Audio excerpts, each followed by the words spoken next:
అదే RTV app వార్తల్ని క్షణాల్లో చదివే అవకాశం ఉంటుంది. ఒక న్యూస్ పేపర్, ఒక టెలివిజన్ ఛానల్ మీ చేతుల్లో ఎప్పుడూ ఉంటాయి. ఈరోజు అసెంబ్లీలో వైఎస్ఆర్సీపీ పార్టీ తరఫున ఇదే కుటుంబ ప్రభుత్వానికి సూపర్ 6 హామీలు ఏవైతే మీరు ఇచ్చారో ఆ హామీలు ఇప్పటి వరకు ఏ మేరకు ఇంప్లిమెంట్ చేశారు, ఎంత ఖర్చు అయింది అని ఒక క్వశ్చన్ అడగడం జరిగింది. ఆ క్వశ్చన్కి అక్కడ ఉండేటటువంటి మంత్రి గారు ఇచ్చినటువంటి సమాధానం, ఇప్పటి వరకు దీపం 2, తర్వాత అన్నదాత సుఖీభవ అండ్ తల్లికి వందనం అనేటటువంటి కార్యక్రమాలు ఇంప్లిమెంట్ చేస్తూ ఉన్నాము. దానికి 2024-25కి సంబంధించి 2600 కోట్లు, అంతకుముందు సంవత్సరం అంటే ఈ గత ఫైనాన్షియల్ ఇయర్లో 895 కోట్లు ఖర్చు పెట్టినామని ఇస్తూ, అదే క్వశ్చన్కి మళ్ళా అన్నదాత సుఖీభవకు 6300 కోట్లు కానీ, తల్లికి వందనం కింద 4700 కోట్లు కానీ ఈ ఫైనాన్షియల్ ఇయర్లో ఇంప్లిమెంట్ చేయబోతాము అనేటటువంటి మాట వీళ్ళు ఇచ్చినటువంటి రిప్లైలో ఉంది. కానీ ఇప్పటికే ఇంప్లిమెంట్ చేసేసినాము, తల్లికి వందనం అనేటటువంటి కార్యక్రమం స్టార్ట్ అయిపోయింది, అన్నదాత సుఖీభవ కార్యక్రమం కూడా మొదలైపోయింది అని చెప్పుకుంటున్నటువంటి ఇదే కూటమి నేతలకు సూటిగా మేము అడుగుతున్నటువంటి ప్రశ్న ఏంటంటే, సూపర్ 6 అనేటటువంటి హామీలు మీరు ఇంప్లిమెంట్ చేస్తారా చేయరా అనేది ఇప్పటివరకు వాళ్ళకే క్లారిటీ లేదు.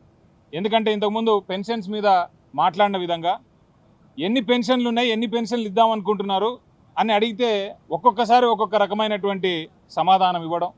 దీపం 2 పథకం కింద ఎంతమంది బెనిఫిషరీస్ ఉన్నారు, ఆ బెనిఫిషరీస్ని అందరినీ కూడా మీరు కవర్ చేస్తారా లేదా అంటే దానికి ఒక్కొక్క సమయంలో ఒక్కొక్క రకమైనటువంటి సమాధానాలు.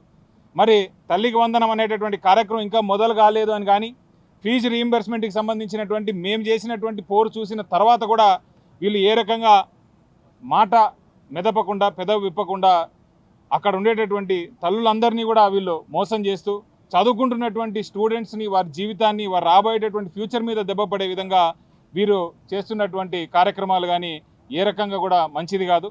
అదేవిధంగా వీళ్ళు ఇచ్చినటువంటి హామీలు ఏవి కూడా ఇంప్లిమెంట్ చేయడానికి వీళ్ళ దగ్గర ఉండేటటువంటి బడ్జెట్ సరిపోతుందా లేదా అనేటటువంటి కార్యక్రమాలు కూడా ఇంకా వాళ్ళు కంప్లీట్గా చేసినట్టుగా మాకైతే ఏం కనిపించడం లేదు.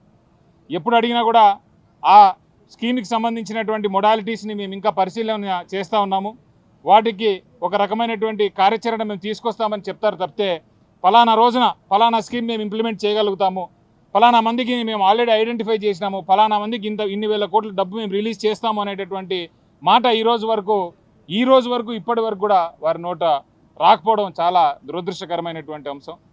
జగనన్న ఏ రోజైతే ముఖ్యమంత్రి అయినాడో ఆ రోజు మేనిఫెస్టోని నిజంగా ఒక బైబిల్గా, భగవద్గీతగా భావించి ఫలానా రోజు ఫలానా డేట్లో నేను ఫలానా స్కీమ్ లాంచ్ చేయగలుగుతానని ధైర్యంగా చెప్పినటువంటి నాయకుడు జగన్మోహన్ రెడ్డి. ఇంతవరకు ఏ రకమైనటువంటి స్కీమ్స్ ఇచ్చినామనేది వాళ్ళకే క్లారిటీలో లేదు, ఎన్ని డబ్బులు దానికి కేటాయించాలనేటటువంటిది కూడా వారికి క్లారిటీ లేదు.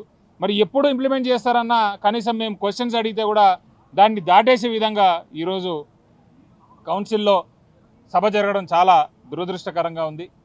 ఏదేమైనప్పటికీ కూడా ఇప్పటికే ప్రజల్లో మార్పు అనేది స్పష్టంగా కనిపిస్తూ ఉంది.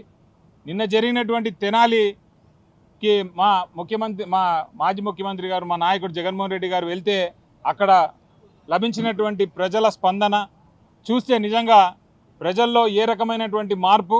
మరిన్ని వీడియోస్ కోసం ఛానల్ ని సబ్స్క్రైబ్ చేయండి. లేటెస్ట్ అప్డేట్స్ కోసం వాట్సాప్ ఛానల్ ని ఫాలో అవ్వండి. ఆ లింక్ డిస్క్రిప్షన్ లో ఉంది.